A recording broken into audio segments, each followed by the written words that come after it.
I've been wondering if the Intel Arc A750 graphics card can still handle AAA games releasing in 2025. To put that to the test, I'll be diving into Doom: The Dark Ages.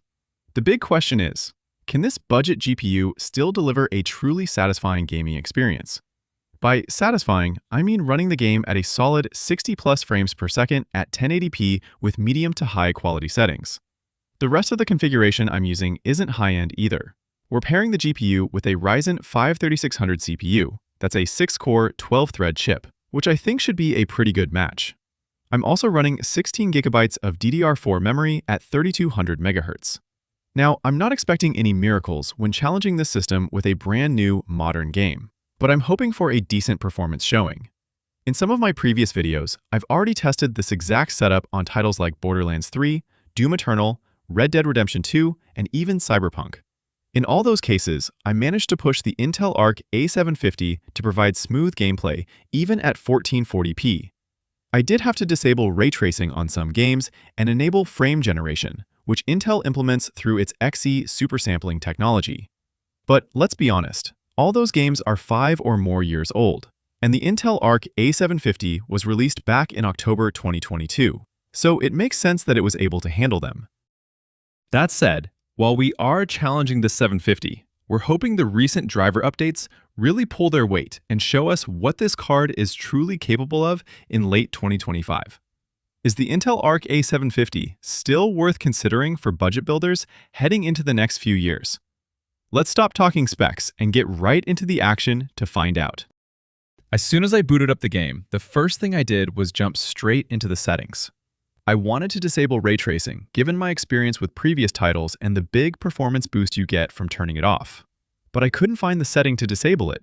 I had to start searching online and discovered that the developers have actually integrated ray tracing right into the game's core development process. It's no longer just a bolt-on feature you can toggle. In fact, the game apparently won't even launch on older GPUs that lack the necessary ray tracing hardware. Ultimately, the game relies so heavily on ray tracing for its intended visual look and map design that simply turning it off isn't even an option. This means we have to take the performance hit and see how the Arc A750 handles it. I decided to start with the built-in benchmarks to get a baseline. I set the quality to Ultra Nightmare and used Intel's XeSS as the upscaler, setting it to Ultra Quality Plus. The performance was, frankly, very sluggish. We only hit a poor 24 frames per second. That is absolutely not enough for anything resembling a decent gameplay experience. Clearly, I had to dial back the settings quite a bit. I dropped the quality all the way down to low just to see what kind of jump we'd get.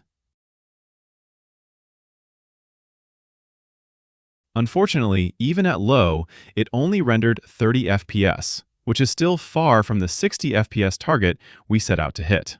The performance results from this test were pretty revealing.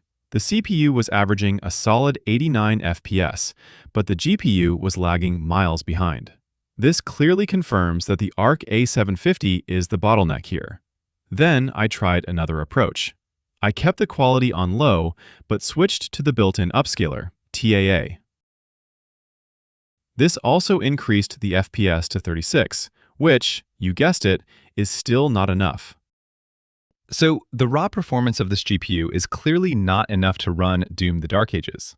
My immediate next step was to enable frame generation and rely on AI to insert new, generated frames between the conventional ones. This is usually the key to hitting that 60 FPS target. I went back to the settings, but to my surprise, the frame generation option was grayed out and completely unavailable to me. I started investigating and found out that frame generation within Xe supersampling is only supported starting from XeSS version 2. The previous XeSS versions only included super resolution, which is used for upscaling the visuals to a higher resolution image. While that does give you a boost in FPS, it is not the same as frame generation, which actually creates and inserts complete new frames between the existing ones. Crucially, referencing the Intel XeSS Frame Generation Developer Guide revealed that the feature requires DirectX 12. Since Doom: The Dark Ages works only on the Vulkan API, this explains exactly why the frame generation settings were disabled in the game. To summarize our findings, I think the Intel Arc A750 is still a good budget gaming GPU, even for modern titles, but only if they support all of Intel's XeSS features. Without that complete feature set, the raw performance of the card is just not enough to carry the game, especially when mandatory ray tracing is in play. As we learned, if the game runs on DirectX 12, the chances are much better that the developers have integrated XeSS frame generation into the game. If the game uses some other, less common graphics API, then the XeSS frame generation probably won't work, severely limiting the card's capability. Thank you for watching the video, and please remember to hit like and subscribe to help this channel grow.